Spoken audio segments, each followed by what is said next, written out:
Recording start की, हमने share किया। अपनी वीडियो को पिन करता हूँ, आपको हटाता हूँ क्योंकि आप तो कैमरा ऑन करते नहीं हो। तो कोई बात नहीं। मेरे वीडियो ऑन करने से और ना करने से कुछ फर्क पड़ता है समझने में? यस सर, आप वीडियो ऑन करते तो अच्छे समझ में आते। ठीक है। अब बच्चे, आज मैं आप लोगों के साथ चैप्टर जो स्टार्ट कर रहा हूँ वो चैप्टर होगा मेरे पास, ये पार्टनरशिप का लास्ट चैप्टर है। पार्टनरशिप जो अब तक हम लोग करते आ रहे थे, पार्टनरशिप का लास्ट चैप्टर है ये। और चैप्टर है डिसोल्यूशन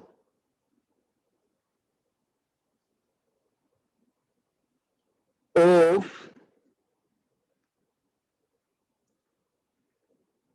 पार्टनरशिप फर्म।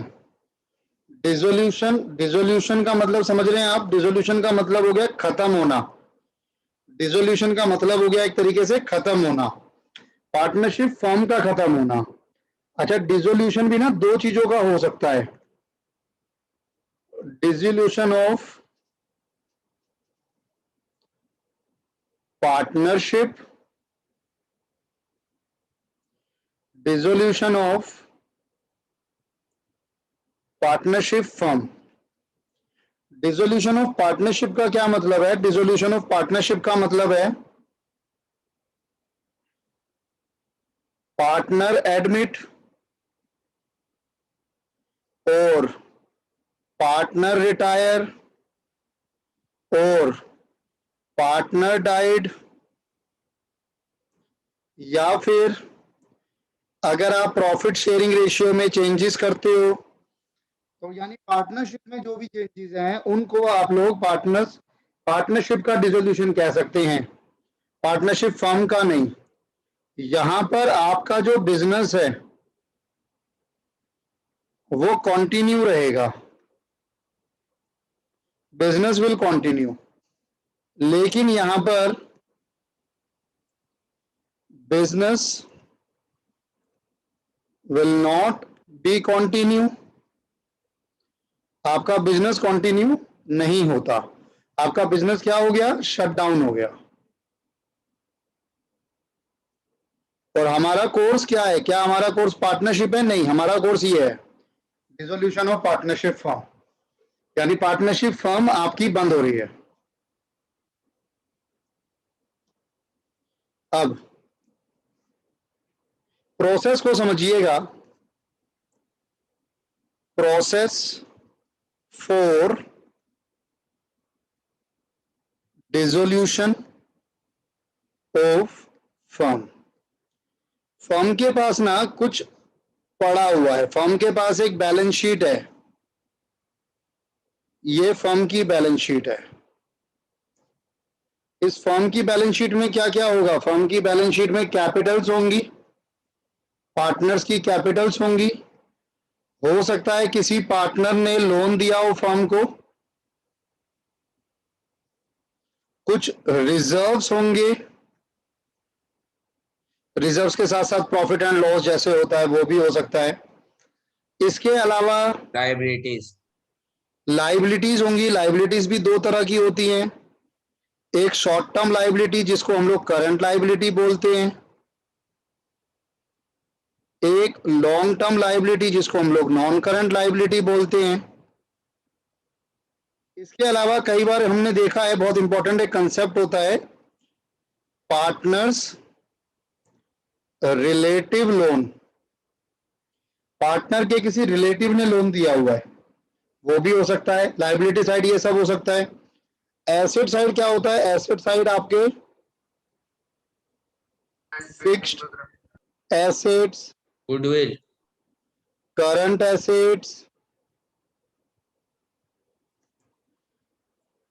इन्वेस्टमेंट्स, और क्या हो सकता है? जैसे गुडविल हो सकती है, प्रॉफिट एंड लॉस का डेबिट बैलेंस हो सकता है, एडवर्टीजमेंट सस्पेंस अकाउंट हो सकता है। मैं आपके साथ बेसिकली वो डिस्कस कर रहा हूं जो रेगुलरली देखने को मिलेंगे। एडवर्टीजमेंट सस्पेंस अकाउंट हो सकता है। ये सारे आइटम आपके इस साइड पर नजर आएंगे। अब हम क्या कर रहे हैं, हम अपने बिजनेस को कर रहे हैं बंद, बिजनेस को कर रहे हैं बंद। सर उस तरफ WCF भी तो हो सकता है। हाँ सर, वो रिजर्व का ही पार्ट हो गया ना फिर तो, बस वो तो इन्हीं के पार्ट हो गए ना, रिजर्व के, पीएनएल के, ALP। जेएलपी भी इन्हीं का पार्ट हो जाएगा, वरना करंट लायबिलिटी का हो जाएगा। Accounts to be prepared at the time of dissolution. कौन कौन से अकाउंट हमें बनाने होते हैं? एक जो सबसे इंपॉर्टेंट अकाउंट है वो है रियलाइजेशन अकाउंट। दूसरा पार्टनर्स कैपिटल अकाउंट। तीसरा बैलेंस शीट नहीं बनती। बैलेंस शीट क्यों नहीं बनाते, कोई बता सकता है? सर फॉर्म खत्म हो गई तो बैलेंस शीट क्या फायदा इसका? बिल्कुल, किस क्योंकि अब तो के फर्म नाम ही पे खत्म हो बनाएंगे? गई। बैलेंस शीट का मतलब क्या होता है कि ये क्लोजिंग बैलेंसेस हैं, नेक्स्ट ईयर ओपनिंग बनेंगे। भाई क्लोजिंग बैलेंसेस किस बात के हैं? जब आपकी फर्म ही बंद हो रही है तो आपका कोई एसेट को लायबिलिटी होगा नहीं। सबसे मेन है ये रियलाइजेशन अकाउंट। रियलाइजेशन अकाउंट क्यों बनाया जाता है? इसमें हम लोग क्या करते हैं, जो भी आपके एसेट्स हैं, एसेट्स दिख रहे हैं आपको ऊपर, ये सारे आपके एसेट्स, सारे आपके assets, assets will be realized and liabilities will be paid, profit oblique loss will be calculated। भाई आपका बिजनेस हो रहा है बंद, अगर बिजनेस बंद हो रहा है तो जितने आपके पास एसेट्स हैं या लाइबिलिटीज है उनको करना है फाइनल। एसेट्स को बेचो, पैसा लाओ और उस पैसे से लाइबिलिटीज चुकाओ। फायदा हुआ या नुकसान वो चेक करो। वो फायदा या नुकसान किस में चला जाएगा? वो फायदा या नुकसान आपका पार्टनर्स कैपिटल में चला जाएगा। बिल्कुल, फायदा या नुकसान पार्टनर्स कैपिटल में चला जाएगा। पार्टनर्स कैपिटल अकाउंट से क्या निकलेगा?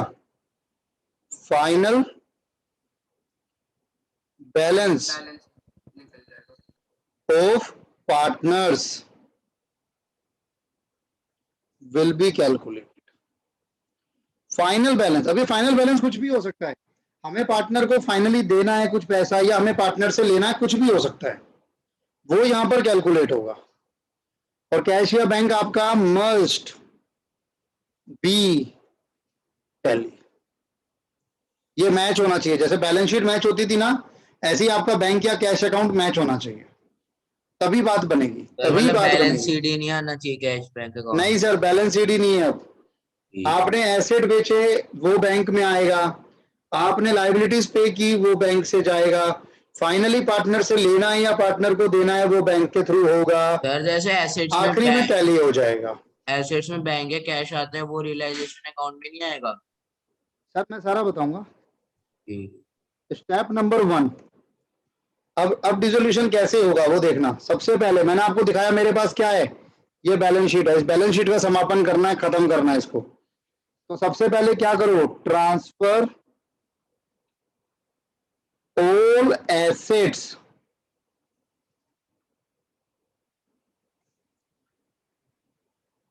Accept accumulated losses, accept accumulated losses,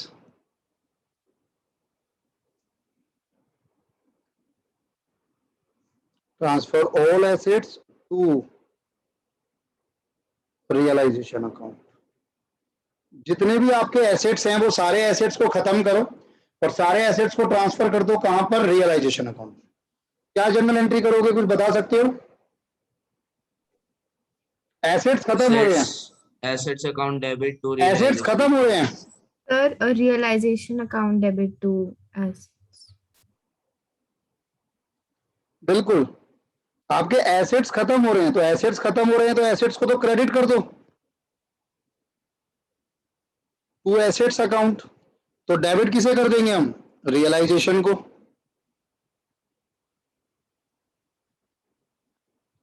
किस वैल्यू पे? बुक वैल्यू पे। बिल्कुल बिल्कुल बुक वैल्यू पर। स्टेप नंबर 2,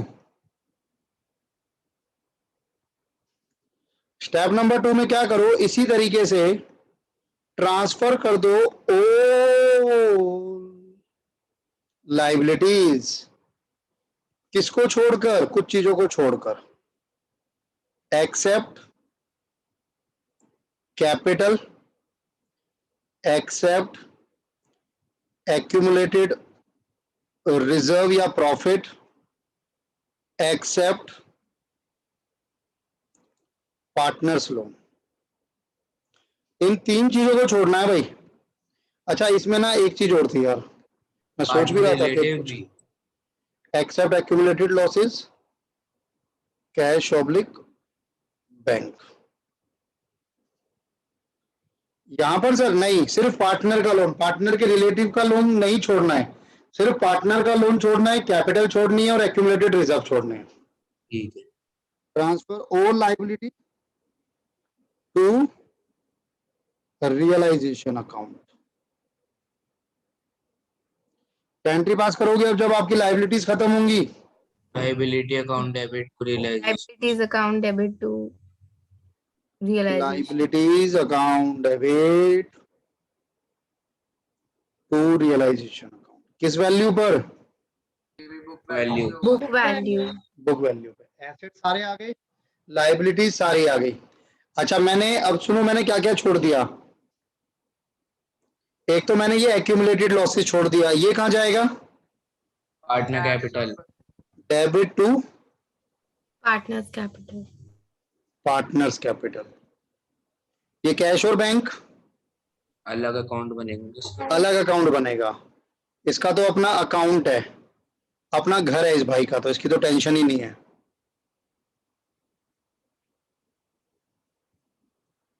ये capital, partner capital. Capital account, ये तो इसका अपना अकाउंट है।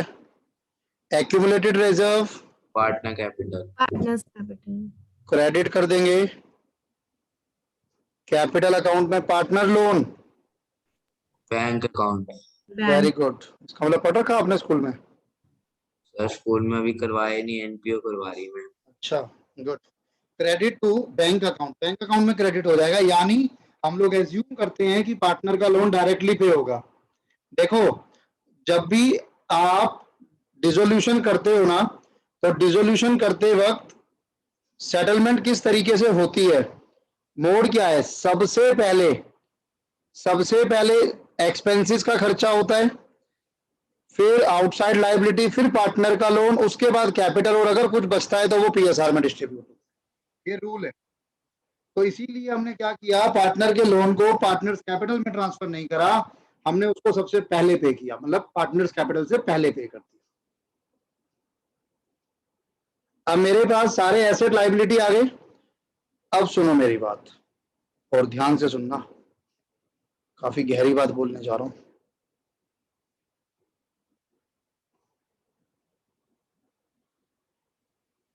सर इसमें सर प्रॉफिट शेयरिंग रेशियो थोड़ी ना चेंज होती होगी। नहीं नहीं सर, वो तो सेम रहती है।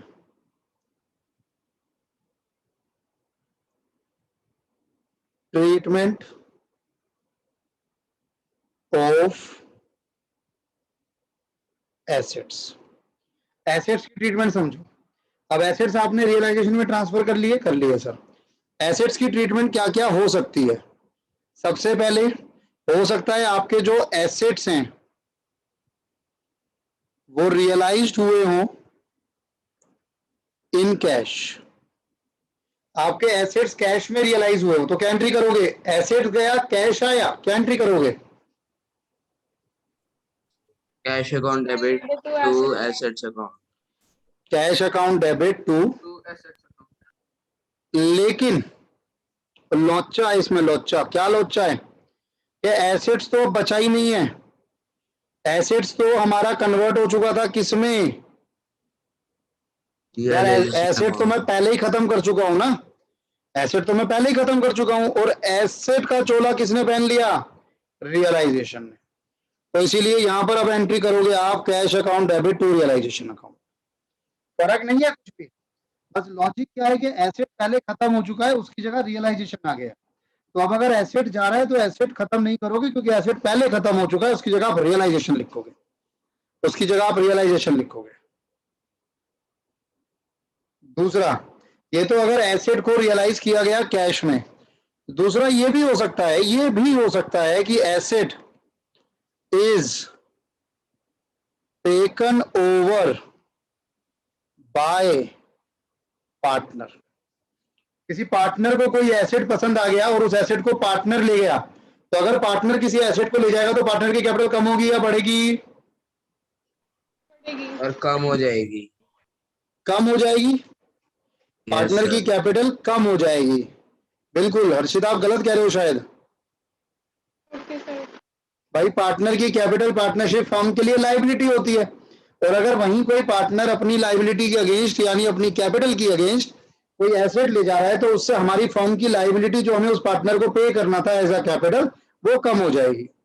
और अगर कैपिटल कम होती है तो हम उसे डेबिट करेंगे या credit? Sir debit, partners capital account debit to realisation. Partners capital account debit to realisation आएगा या टू एसेट आएगा? रियलाइजेशन। एसेट नहीं आएगा।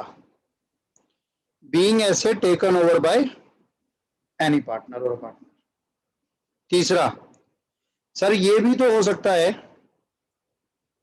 एसेट इज टेकन ओवर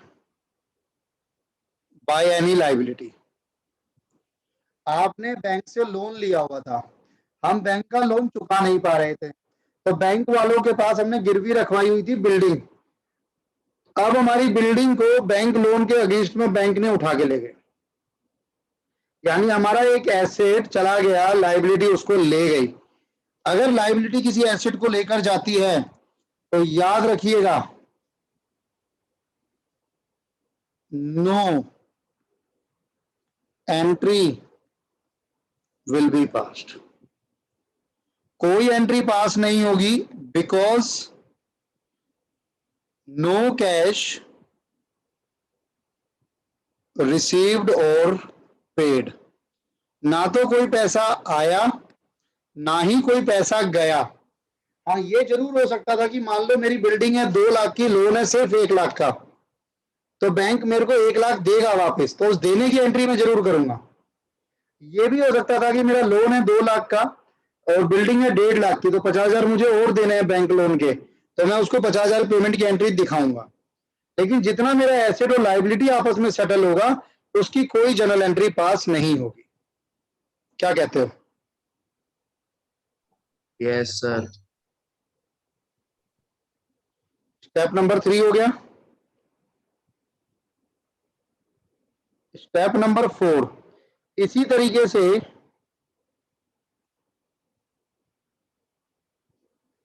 हम सेटलमेंट करेंगे लायबिलिटी की।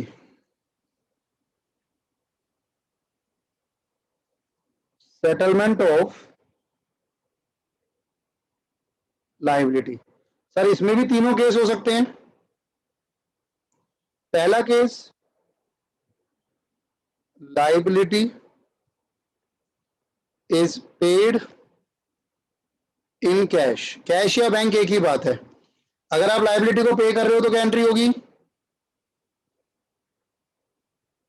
Liability account debit to liability account. Realisation account debit to cash. Cash या bank, जो भी हम बना रहे हैं वो। दूसरा ये भी हो सकता है कि liability is paid by any partner. किसी पार्टनर ने लायबिलिटी पे कर दी तो क्या एंट्री करोगे? भाई लायबिलिटी तो फिर भी खत्म हो रही है, रियलाइजेशन अकाउंट डेबिट तो होगा ही होगा। 2, पार्टनर्स का। भाई पार्टनर की कैपिटल इंक्रीज हो जाएगी। लायबिलिटी फर्म की है, पार्टनर ने पे कर दी तो पार्टनर वो पैसा फर्म से और मांगेगा। तीसरा, liability is settled against any asset. Liability जो सेटल होगी वो किसी एसेट के अगेंस्ट होगी। क्या एंट्री करोगे? No journal entry will be passed. No entry will be passed. कोई एंट्री पास नहीं होगी, कोई भी एंट्री पास नहीं होगी। ठीक है, यहां तक आगे समझो। अब ये सारा मेरे पास हो गया। अब इसमें कुछ नोट्स देख लो। नोट नंबर 1, नोट नंबर 1 कहता है if there is no adjustment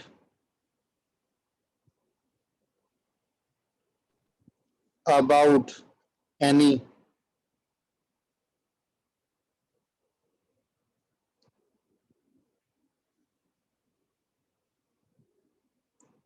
asset और एनी लायबिलिटी। ऊपर एसेट तो गिवन है, लेकिन उस एसेट्स का नीचे कोई एडजस्टमेंट गिवन नहीं है। Assume it's realizable value as nil, 0. Assume its payable value equal to book value. आपकी कोई लायबिलिटी है, आपकी कोई लायबिलिटी है, उस लायबिलिटी को आपने एज्यूम कर लेना है। भाई ऊपर दिया हुआ है मान लो क्रेडिटर, नीचे उसके रिगार्डिंग कोई एडजस्टमेंट नहीं है कि हमने क्रेडिटर को पे किया नहीं किया, कितना पे किया, कुछ नहीं लिखा हुआ। तो आप हमेशा एज्यूम करोगे कि जो बुक वैल्यू है उसी को आपने पे किया है। लेकिन अगर ऊपर कोई एसेट है, मान लो बिल्डिंग है, नीचे उसके बारे में कोई एडजस्टमेंट नहीं है, रियलाइज हुई नहीं हुई, कितने में हुई, तो आप हमेशा एज्यूम करोगे कि वो रियलाइज नहीं हुई, उसकी रियलाइजेबल वैल्यू 0 है।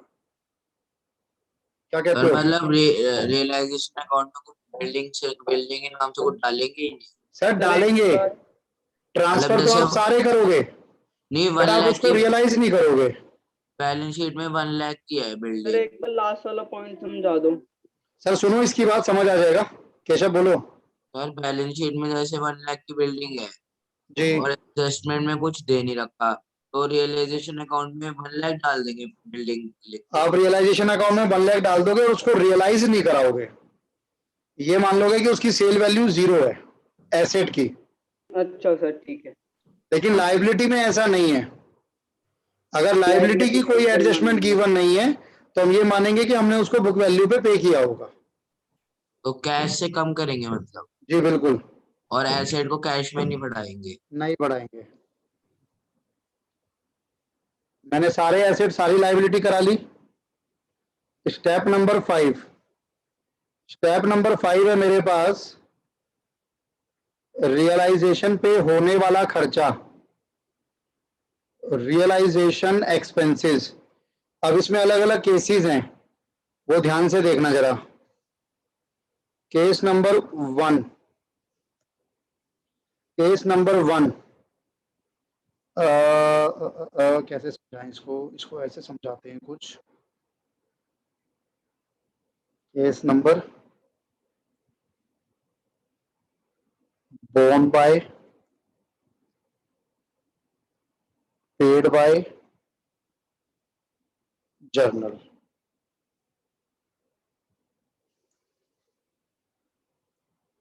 borne by का मतलब समझते हो?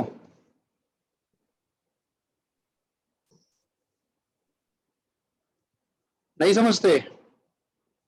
borne by का मतलब जिसने है उठाया वो खर्चा। जी, खर्चे का भार कौन उठाएगा। मान लो मेरा मन किया कि मैं आप लोगों को पार्टी दे दूं। अब पार्टी तो दे दे, लेकिन बात यह है कि पार्टी का सामान लाएगा कौन। मैंने बोला पिज्जा खाना है, तो मैंने बोला पिज्जा कौन लाएगा। केशव ने कहा सर मैं ले आऊंगा, कोई बात नहीं, मेरे घर के बाहर है डोमिनोज। मैंने कहा ठीक है भाई, आप ले आओ और लाके मुझे बिल दे देना, जितना पैसा होगा मैं आपका दे दूंगा। अब जब डोमिनोज पे पेमेंट करेगा तो डोमिनोज पे पेमेंट कौन कर रहा है? केशव कर रहा है। लेकिन उस खर्चे का भार कौन उठाएगा? क्या केशव उठाएगा? नहीं उठाएगा। मैं उठाऊंगा। तो borne by Sumit Tyagi but paid by Keshav, ये फर्क रहेगा दोनों में, ध्यान रखना। अब पहला केस मेरे पास आता है जहां पर फर्म खर्चा उठाएगी और पे भी फर्म ने ही किया, खर्चा भी फर्म का है, पेमेंट भी फर्म कर रही है। जब जब खर्चा फर्म का होगा आप रियलाइजेशन अकाउंट को डेबिट करोगे। जब जब खर्चा फर्म का होगा आप रियलाइजेशन अकाउंट को डेबिट करोगे, और अगर पेमेंट फर्म कर रही है तो आप कैश या बैंक अकाउंट को क्रेडिट करोगे। बताओ इसमें कोई दिक्कत? No sir. No, simple sir. Journal entry. Firm payment कर रही है तो कैश बैंक को क्रेडिट करेंगे। हाँ सर, फर्म का पैसा कम हो रहा है ना। अच्छा हाँ ठीक है ठीक। दूसरा केस, खर्चा तो फर्म का था, पेमेंट किसी पार्टनर ने कर दी। खर्चा तो फर्म का था, पेमेंट किसी पार्टनर ने कर दी। अब बताओ, सर खर्चा फर्म का है। पार्टनर्स कैपिटल डेबिट हो जाएगा। रुक जाओ मेरे भाई, लॉजिक को नहीं समझ रहे हो। खर्चा अगर फर्म का है तो रियलाइजेशन अकाउंट हमेशा डेबिट होगा, मैंने अभी बोला। सर रियलाइजेशन तो डेबिट करूंगा ना, खर्चा तो फर्म का ही है। Sir, to partners capital. जी, और क्योंकि खर्चा पार्टनर का नहीं था लेकिन पार्टनर ने पे कर दिया तो पार्टनर वो पैसा वापस मांगेगा फर्म से। अब बोलो केशव। नहीं सर मेरे को लगा कि पार्टनर का खर्चा था फर्म ने पे किया। नहीं नहीं, लगने वाली क्या बात है, सामने लिखा हुआ है साफ साफ। सर इतने बढ़िया तरीके से एक तो मैं कराने की कोशिश कर रहा हूँ, फिर लगा। तीसरा केस उठा लो चलो।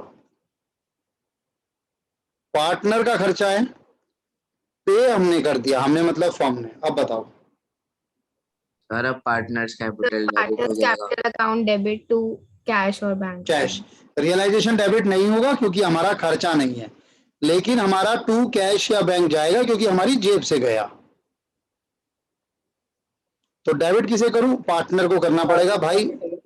बेकार में पार्टनर ने पे किया, पार्टनर का खर्चा नहीं था तो हम उसकी, मतलब सॉरी, पार्टनर का खर्चा था लेकिन हमने पे किया तो हम उसकी कैपिटल से काट लेंगे। सर जब भी फर्म का खर्चा होगा हर बार रियलाइजेशन डेबिट होगा। बिल्कुल सर। ठीक है। चौथा, खर्चा एक पार्टनर का, ए का, पे किया दूसरे पार्टनर ने, बी ने। बताओ। अरे पार्टनर सर जिसका था वो डेबिट हो जाएगा, जिसने किया वो क्रेडिट हो जाएगा। सर जिसने किया वो डेबिट होगा।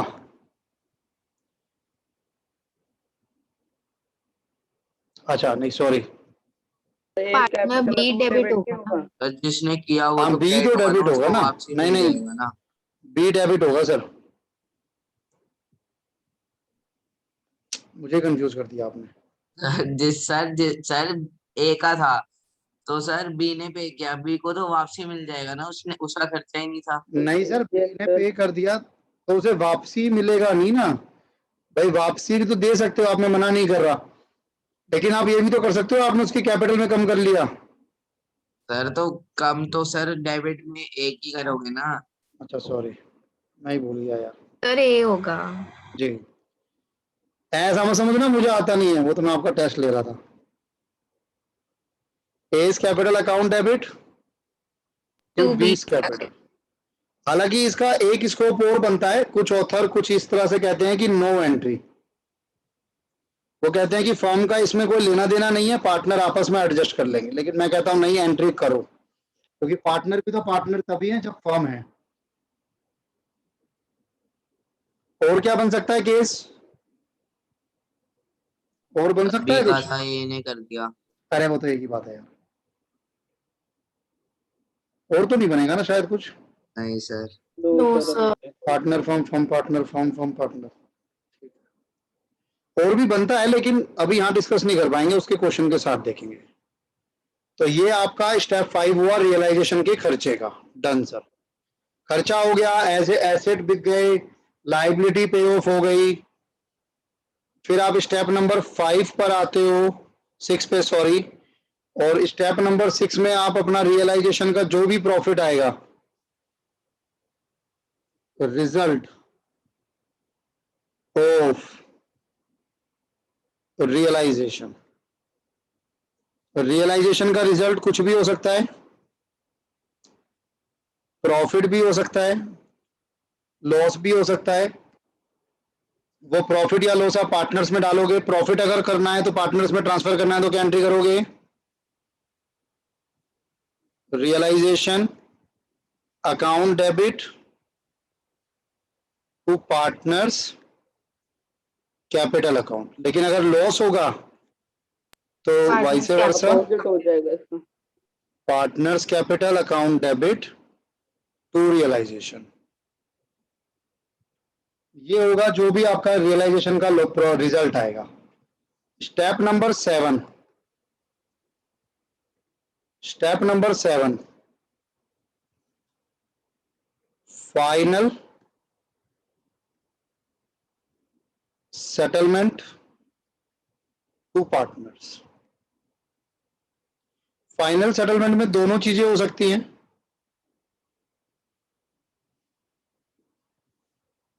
ड्यू टू पार्टनर्स, हमें पार्टनर्स का पैसा देना है, या फिर ड्यू फ्रॉम पार्टनर्स। अगर पार्टनर्स को ड्यू है तो क्या एंट्री करोगे? हमें पार्टनर्स का पैसा देना है तो पार्टनर्स की कैपिटल को कम करो, खत्म करो, partners capital account debit to debit to cash cash or या बैंक अकाउंट। लेकिन अगर हमें पार्टनर से लेना है, cash or bank account debit. Cash oblique bank account debit to partners capital account. ये फाइनल सेटलमेंट हो गई आपके पास। तो ये कुछ स्टेप्स हैं, कुछ इस तरीके से हमारा चलेगा डिसोल्यूशन। ये चैप्टर रहने वाला है। अब इसको नोट करें प्लीज एक बार, आराम सर से इसकी नोट करो। पीडीएफ भेज दोगे? नहीं, नोट करो सर, मैंने नहीं लिखा क्या? नोट करो फटाफट।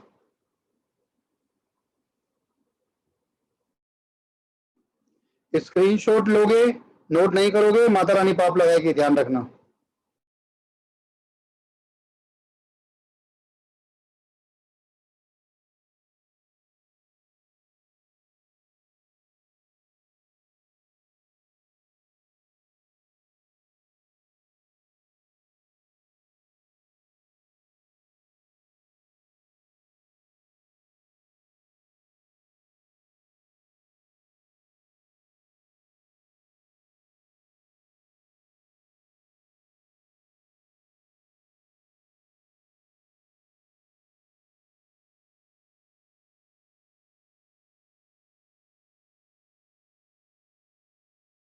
Sir scroll कर दो. नहीं सर, सर अभी तो कुछ लिखा ही नहीं सर।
करूँ नीचे? सर अभी नहीं सर, एक सेकेंड। बता देना मुझे आराम से। इन पेस्ट ओके सर।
सर कर दो स्क्रॉल डाउन।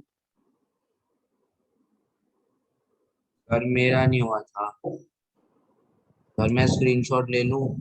नहीं, नोट करो फटाफट कितना हुआ है। सर ये सेकंड वाला पेज आधा हुआ, आधा रहता है। ठीक है, जगह छोड़ दो उसकी, लास्ट में दिखाऊंगा, जगह छोड़ो। ठीक है। अब करो जल्दी जल्दी थोड़ा।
हो गया भाई?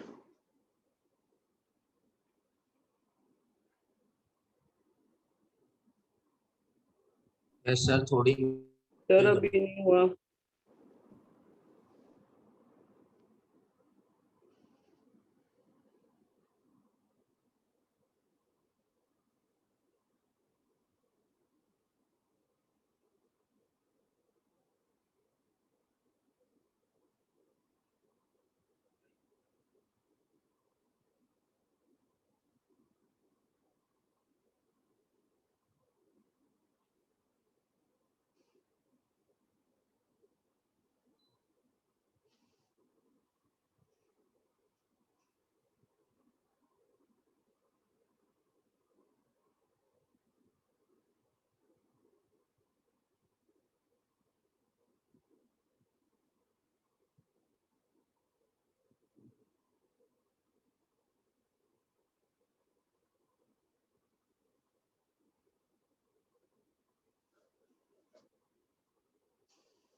और नीचे कर दो थोड़ी सी।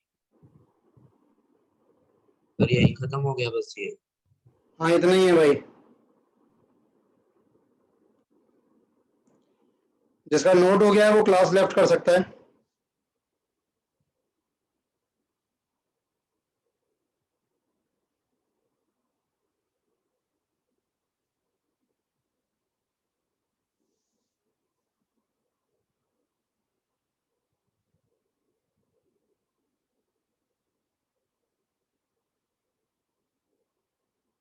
और मेरे को वाला दिखा दो ऊपर। ये हो गया सबका?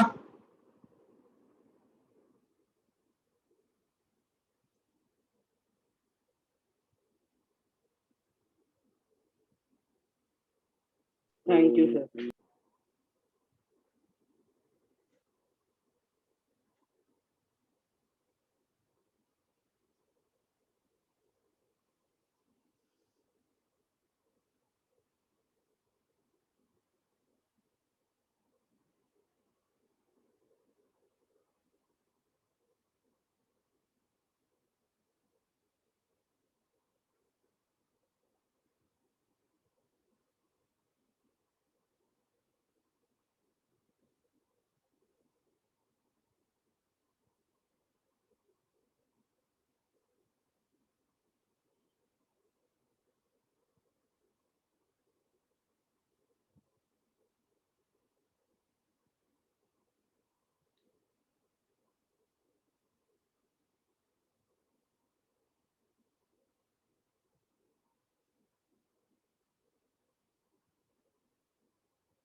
केशव हो गया? सर बस 2 मिनट सर। 2 मिनट नहीं है भाई, 1 ही मिनट रहेगा मेरे पास। Sir 2 minute sir, 2 minute last. Sir meeting end हो जाएगी क्या? हाँ सर 1 मिनट सर बस।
ठीक है सर, हो गया। ओके भाई, थैंक यू।